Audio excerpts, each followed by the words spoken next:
There are 10 financial traps standing between you and actually getting rich. And if you're watching this, odds are you're already stuck in at least 3 of them. So let's run through every single one, starting with trap number 1. This is when one investment makes up more than 10% of your entire portfolio. So if you've got $100,000 invested and $50,000 of it is sitting in Tesla because you really believe in Elon, congrats. You're not investing, you're gambling with extra steps. Here's the cautionary tale. Back in 2000, Intel was the darling tech stock. Everyone loved it. If you bought it at the peak thinking you were the smartest person in the room, 25 years later, you'd still be underwater right now, even with the recent AI run-up. Meanwhile, the S&P 500 has 5 times in that same window. 5 times your money versus a quarter century of being wrong. The lesson isn't that Intel is bad. The lesson is that any single company can underperform for decades. Most advisors say no single stock should be more than 5 to 10% of your portfolio. So pull up your brokerage right now, do the math, and if one ticker is over 10%, you know what you have to do. This is when your spending grows just as fast as your income, which means no matter how much you make, you're always broke. Take a look at this stat from Goldman Sachs and prepare to question reality. 57% of people making under $50,000 say they live paycheck to paycheck. Fine, that tracks. But here's where it gets wild. 41% of people earning $300,000 say the same thing, and 40% of people making over $500,000 a year are living paycheck to paycheck. $500,000. That's how you end up with someone leasing a Porsche to a job they can't afford to quit, in a house with a $4,000 mortgage, complaining about how expensive groceries are. It's not income that makes people wealthy. It's the gap between what they earn and what they spend. The Millionaire Next Door, great book by the way, studied hundreds of millionaires in the 90s and found the wealthiest people kept their lifestyles modest while their incomes exploded. So next time you get a raise, before you upgrade the apartment, the car, and the brunches, ask yourself if you're actually getting richer or just looking richer. I know taxes are the most boring topic on earth, but stay with me because taxes are probably your single largest expense. Bigger than your rent, bigger than your car, bigger than that ridiculous DoorDash habit. And if you're not optimizing them, you're just burning money on principle. The most common mistake I see is people putting their high dividend stocks in a regular brokerage account instead of a Roth IRA. Why does that matter? Because every dividend you get in a taxable account is a tax bill. You're basically paying the IRS for the privilege of getting paid. Here's the checklist. Max out your 401k, your IRA, and your HSA if you have one. Hold investments for over a year so you qualify for long-term capital gains rates instead of getting taxed at your normal income bracket. And learn what tax loss harvesting is, because strategically selling your losers to offset your winners is one of the cleanest ways to legally cut your tax bill. The IRS is going to take their cut. Your only job is making sure they're not taking more than they have to. If you have a mortgage at 7% and rates drop to 6%, this is the easiest money you can make sitting on your couch. Here's the math on a $400,000 mortgage. At 7%, your payment is $2,661 a month. At 6%, it drops to $2,398. That's a $263 monthly savings. Over a year, that's $3,156 you didn't have before. Over 30 years, that's almost $95,000. Now, refinancing isn't free. Closing costs run about 2 to 3% of the loan, so call it $10,000 on $400,000. Divide that by your monthly savings to find your break-even point. In this case, 38 months. So if you plan to stay in the house longer than that, refinancing pays for itself and then some. The general rule is a 1% drop is where it starts to make real sense. If you locked in a mortgage during 2023 or 2024 when rates were brutal, this is your homework. Run the numbers. If you'd save more than you'd pay in fees over the time you actually live there, refinance. If you wouldn't, don't. It's not complicated, but most people just don't bother, and they leave tens of thousands on the table because of it. This one's gonna sting, and it's not even about money. It's about the one thing you can't earn back: time. Here's the financial version first. Let's say you've got $5 million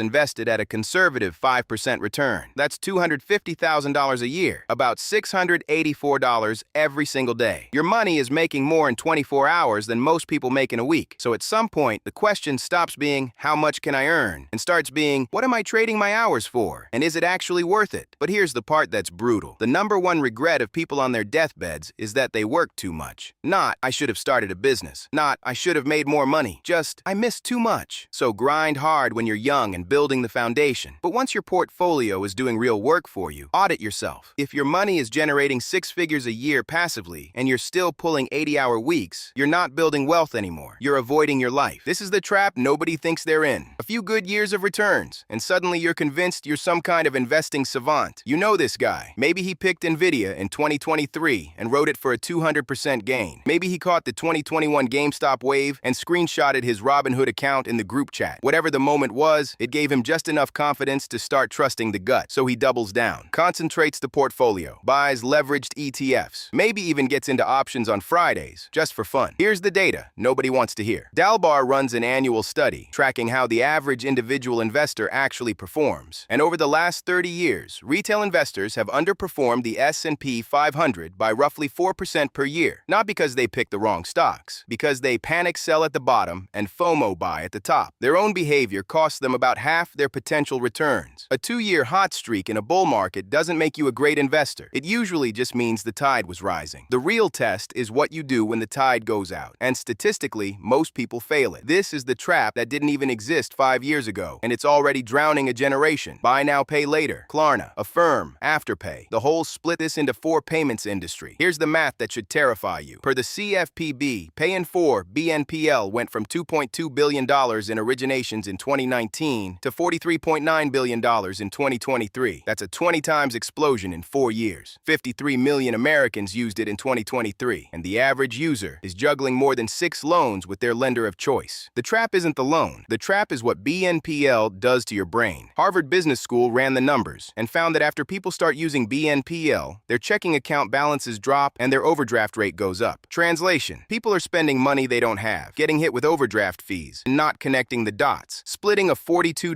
burrito bowl into 4 $10.50 payments is not managing cash flow. It's panic in a fintech costume. If you can't afford something in full, you can't afford it. That's the rule. Klarna doesn't make things cheaper. It just makes broke feel comfortable. The most expensive 5 minutes of your life is the conversation you didn't have. Per Pew Research, about 60% of U.S. workers don't try to negotiate their pay when they get a job offer. They just say, yes, thank you, and accept whatever HR slides across the table, which is wild, because Fidelity found that 85% of people who countered on salary or compensation got at least some of what they asked for. 8 out of 10. The worst case scenario is they say no, and you start the job at the original number anyway. That's the entire risk. Now here's the part that should make you stop the video. Linda Babcock and Sarah Lashover ran the numbers on 2 MBA grads. Both offered $100,000. One accepts. The other negotiates up to $115,000. Both get the same 3% annual raises. The negotiator ends up with over $1.5 million more in lifetime earnings from one conversation at one job offer. Decades ago, every future raise, every promotion, every bonus gets calculated as a percentage of your current salary. So a low starting number isn't just costing you today, it's costing you for the rest of your career. Negotiate every time. The worst they can say is the offer they already made. This one is so simple it makes me angry. Right now, the national average savings account in America is paying 0.38% APY. The big banks you've heard of are paying right around that, or less. Meanwhile, high-yield savings accounts are paying around 4% APY. Same FDIC insurance. Same liquid cash, roughly 10 times the interest. Let me run the math. If you've got $20,000 sitting in a regular savings account at the national average, you're earning about $76 a year. At a 4% HYSA, that same $20,000 earns $800 a year. So you're leaving more than $700 on the table every single year for the privilege of doing absolutely nothing. It takes about 15 minutes to open a high-yield savings account online. No minimum balance at most of them. No fees. Same protection. The money is just as accessible. The only difference is the interest rate is 10 times higher. If your savings is sitting at a bank with branches and you don't know your APY off the top of your head, you don't have a savings account. You have a checking account in a wig. Move it. If you've made it this far on the journey, you've built something. Now you have to make sure you don't lose it. As your net worth grows, your insurance needs grow with it. Your home is worth more. Your assets are bigger targets in lawsuits. Your family is more dependent on your income. But most people set up their insurance once when they bought the house and never touch it again. 5 years later, their home value is up 40% and they're still insured for the original number. I actually heard Graham Stephan say he does an insurance check-in every Valentine's Day, which sounds insane until you think about it. Valentine's Day is about taking care of the people you love. So once a year, on a date you literally can't forget, you sit down and make sure your family and your stuff are actually protected. Low-key power move. Insurance isn't sexy. Neither is rebuilding from zero. Pick the less painful one. So that's all 10. Overconcentration, lifestyle creep, tax inefficiency, lazy refinancing, working too much, overconfidence, buy now, pay later, the salary you didn't negotiate, the HYSA trap, and being underinsured. Most people fall into at least 3 of these without realizing it. The good news is, once you can name them, you can dodge them. So drop a comment and tell me which trap you've fallen into. I read them, and honestly, the answers are usually the same 5, which says something. If this helped, hit subscribe. I post videos like this every week, breaking down the stuff your finance professor never told you. Catch you in the next one.